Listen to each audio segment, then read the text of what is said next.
Gas India का खोज किसने किया है सबको पता होगा, बट इसको कैसे किया मीन्स इंडिया का खोज कैसे हुआ ये मैक्सिमम लोगों को नहीं पता होगा। अगर आप इंडिया में रहते हो बट इस चीज को नहीं जानते हो कि इंडिया का खोज कैसे हुआ तो आई थिंक आप आधे अधूरे इंडियन हो। एंड इस वीडियो को पूरा लास्ट तक देखो क्योंकि इसमें बहुत बड़ी इंफॉर्मेशन आपको मिलेगी।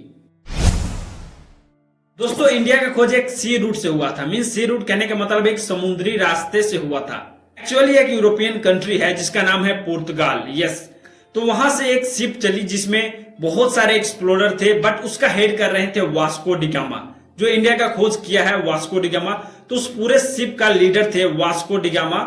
तो जो वो शिप था वो पुर्तगाल के लिस्बोन नामक सिटी से खुला 1497 ईस्वी में। जितने सारे एक्सप्लोरर उसमें बैठे थे उन लोगों का जर्नी स्टार्ट हुआ 1497 ईस्वी से, और ये जर्नी समुद्री रास्ते से ही स्टार्ट हुआ और आगे बढ़ते बढ़ते उन्होंने कोप ऑफ गुड होप को कवर किया एंड उसके बाद वो पहुंच गए ईस्ट अफ्रीका कोस्ट पे। मींस जो पूर्वी बंदरगाह है अफ्रीका के वहां पहुंच गए। तो जैसे ही Vasco da Gama east coast of Africa पे पहुंचे तो उनका मुलाकात हुआ एक ऐसे व्यक्ति से जिनका भारतीय खोज में एक इंपॉर्टेंट रोल है। वास्को डी गामा जो इंडिया का खोज किए हैं उनका मुलाकात हुआ एक इंडियन मर्चेंट से जो इंडिया और अफ्रीका के बीच में ट्रेड हमेशा करता था। उस मर्चेंट ने वास्को डी गामा को इंडिया के बारे में बताया, उसको वहां के ट्रेड के बारे में बताया, इंडिया का ट्रेड के बारे में बताया, वहां क्या क्या वहां बिजनेस हो सकता है उस सब चीज के बारे में बताया। तो जैसे ही वास्को डी गामा को इन सब चीजों के बारे में पता हुआ कि इंडिया में ऐसे ऐसे ट्रेड अवेलेबल है तो अपना शिप अफ्रीका से खोल के डायरेक्ट इंडिया की तरफ बढ़ गए, जो कि अटलांटिक ओशियन के थ्रू इंडियन ओशियन में आ गए। उनका शिप अप्रोक्स 24,000 माइल्स का डिस्टेंस कवर किया इंडिया में पहुंचने के लिए। बट ये बिल्कुल भी आसान नहीं था शिप के लिए, क्योंकि इंडियन ओशियन में जैसे ही पहुंचे उनका विंड से सामना हुआ, मीन्स हवा से सामना हुआ। मीन्स जिस डायरेक्शन में शिप जा रही थी जस्ट उसके अपोजिट डायरेक्शन में हवा चल रही थी, जिसके कारण वहां पे मौसम बिगड़ने के कारण उनको बहुत टाइम लग गया इंडियन ओशियन में पहुंचते पहुंचते। बट जैसे तैसे करते हुए वो 20 मई 1499 को केरला के कालीकत में पहुंचे, जिसका अभी का नाम है कोझिकोडे, जो केरला में ऑफ कोर्स अभी भी है। कोझिकोडे सर्च करोगे तो आपको मिल जाएगा।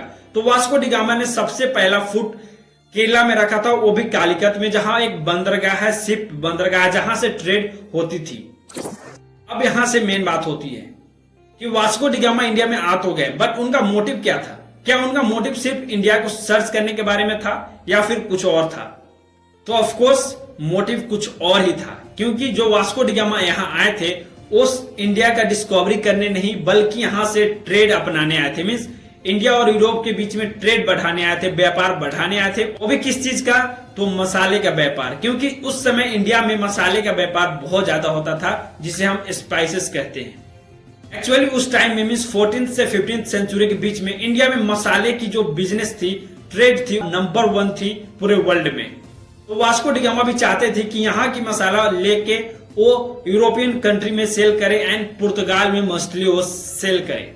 बट जब उनका ग्रुप कालीकत पहुंचा, मीन्स जितने भी एक्सप्लोरर थे विथ वास्को डी गामा, उनका वहां के मर्चेंट के द्वारा वार्म वेलकम नहीं किया गया। मीन्स जो कालीकत में जो भी मर्चेंट थे, इंडियन मर्चेंट थे, उनका अच्छे तरीके से स्वागत नहीं किया।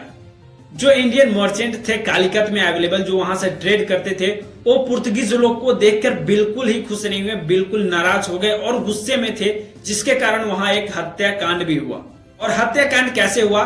जब पुर्तगीज लोग यहाँ से एक्सप्लोर करके, मीन्स जो उनका ग्रुप था वास्को डी गामा का, जैसे ही एक्सप्लोर करके वो वापस जाना चाहते थे अपने घर, मीन्स पुर्तगाल जाने के लिए चाहा, वैसे ही वहां एक मसाकरे हो गया, मीन्स हत्याकांड हो गया, जिसमें काफी पुर्तगीज एक्सप्लोरर का हत्या हो गई। बट जैसे तैसे करके वास्को डी गामा यहां से वापस चले गए। अब जैसे ही वास्को डी गामा अपने कंट्री पुर्तगाल में गए, उनको अच्छा खासा प्रॉफिट हुआ मसाले को सेल करके। तो उन्होंने इस चीज का बदला लेने के लिए, जो हत्याकांड हुआ था, मीन्स जो पुर्तगीज एक्सप्लोरर का हत्या हुआ था मर्चेंट के द्वारा, उस चीज को बदला लेने के लिए फिर से इंडिया में वो आए।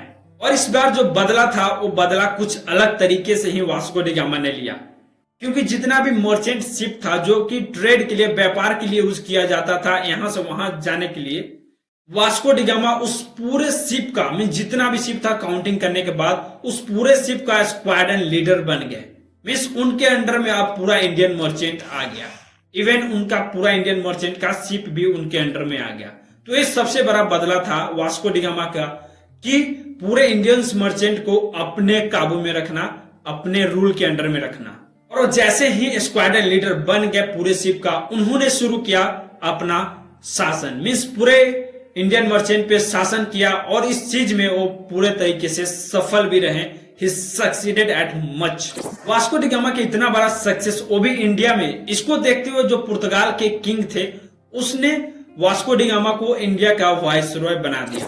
बट महज 24 से 25 वर्षों तक उन्होंने अपना वाइसरॉय का जगह संभाली एंड उनका देहांत हो गया इंडिया के कोचीन नामक जगह पे, जो कि 1524 ईस्वी में उनका देहांत हो गया।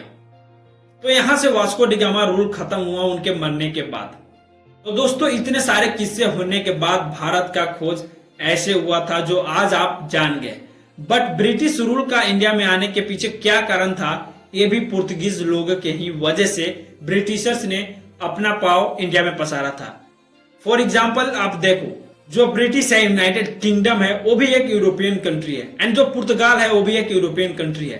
तो जैसे ही 1524 ईस्वी में वास्को डी गामा का देहांत हुआ इंडिया में, तो मैं भी ब्रिटिशर्स का प्लान शुरू हो गया होगा कि वो भी एक ट्रेड के बहाने इंडिया में शासन करना शुरू कर दे एंड उन्होंने ऐसा ही किया। ब्रिटिशर्स ने देखा जब एक आदमी पूरे मर्चेंट पे शासन कर सकता है तो एक कंपनी पूरे भारत में भी शासन कर सकती है। तो जस्ट उसके 26 ईयर लेटर उन्होंने एक ऐसी कंपनी की स्थापना की इंडिया में जिसका नाम था ईस्ट इंडिया कंपनी एंड उसके जरिए पहले तो वो ट्रेड किया एंड धीरे धीरे पूरे इंडिया को अपने अंडर में ले लिया एंड फाइनली वो 200 साल तक इंडिया पे रूल किए। तो कहीं ना कहीं ब्रिटिशर्स ने भी वास्को डी गामा से इंस्पायर होकर इंडिया में कदम रखने का सोचा जरूर होगा। तो आप समझ सकते हो कि इंडिया का खोज एक कितना बड़ा खोज था यूरोपियन कंट्रीज के लिए। तो कुछ ऐसे जाकर इंडिया का खोज हुआ था। Of course Vasco da gamma का नाम आता है इंडिया का खोज करने में, आप गूगल भी करोगे तो वास्को डी गामा के ही नाम आता है एंड सी रूट के नाम से ही आता है कि सी रूट के जरिए इंडिया का खोज हुआ था, वो भी पुर्तगीज एक्सप्लोरर के द्वारा। And this is right. तो आई होप कि ये इन्फॉर्मेशन आपको जरूर अच्छा लगा होगा। कैसा लगा कमेंट में जरूर बताना एंड इसको शेयर करना उन दोस्तों से जो कि नहीं जानते हैं कि भारत का खोज कैसे हुआ। एंड जाते जाते एक और चीज करना, प्लीज चैनल को सब्सक्राइब कर देना, वीडियोस को लाइक एंड शेयर करना। मिलते हैं किसी नेक्स्ट वीडियो में बहुत ही शानदार इन्फॉर्मेशन के साथ। तब तक के लिए टेक केयर, जय हिंद, जय Bharat, have a nice day.